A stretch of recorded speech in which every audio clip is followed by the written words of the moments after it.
So, Dev, how have you been? I'm good, I'm tired. Oh, yeah? Were you out late last night? Yeah. Yeah? So it's good to see you eating again? Yeah. Well, I eat, but I do now. It's because because I was vegan for so long. I was vegan for 3 years, so I dropped a whole bunch of body mass. I must have dropped in about 2 years. I think I lost probably about 25 pounds. And not to say that I was ever trying to starve myself, but I remember I went home on Christmas, and my mom answered the door, and she started crying, and she was really, really, really worried about me. I never wanted to be really thin. That was honestly never the goal. So it didn't have anything to do with being on television or public perception? Of course. Yeah, I mean, it did. I care a lot less now. If you're told that you need to look good all of the time, or that you look a little chunky on camera, then maybe that'll influence your decision to eat less. And I think you did care a little bit too much about what other people thought. I think I focused way too much on the visual aspect of what I did, and I obsessed too much about how I looked. Look there, compared to, maybe a year and a half after you went to Much Music. Which do you think looks healthier? Well, I definitely, I don't know. I think you look healthier with a little bit of meat on you, too. I didn't realize just how much weight I had lost until I was looking back at old pictures of myself, and especially when I watched, old footage of me on Much. But I got to a point where I had lost so much weight that people were telling me to my face, like, you're too thin, you're too thin, and that's when I decided that, things need to change. I mean, it's great to be slender and healthy, no doubt about it, but, there's that expression, dying to be thin, which can be taken literally sometimes, I think. I mean, we're a pretty good-looking bunch in these photographs.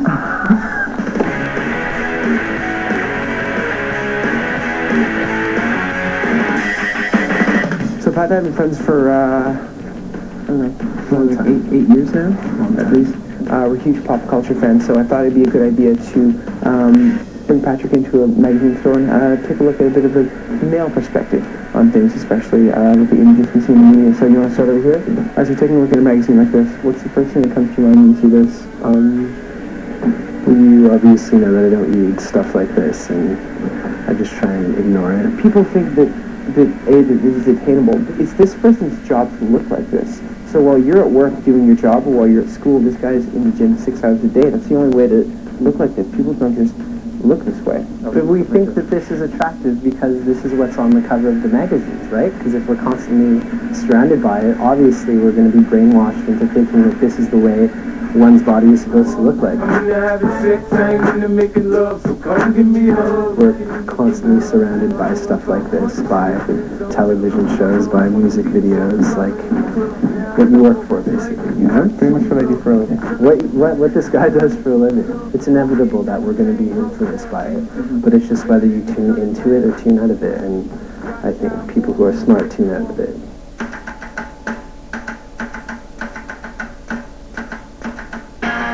Seems every station on the TV is selling something no one can be. My sister was telling me a couple of months ago that there's this girl at her school who's gonna get a breast augmentation for her 16th birthday with her mother. That is ridiculous. What do you think leads up to predominantly women getting cosmetic surgery? Because I don't know of many men who get cosmetic surgery.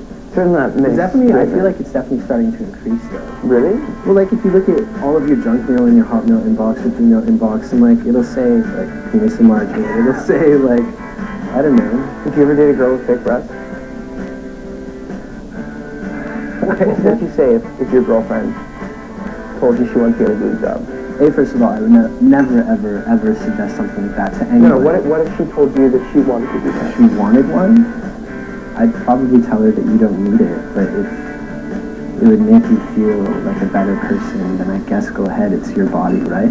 Attraction doesn't come from looks. Attraction comes from like being funny, being like weird, liking cool things, like being yourself. Attraction isn't big boobs.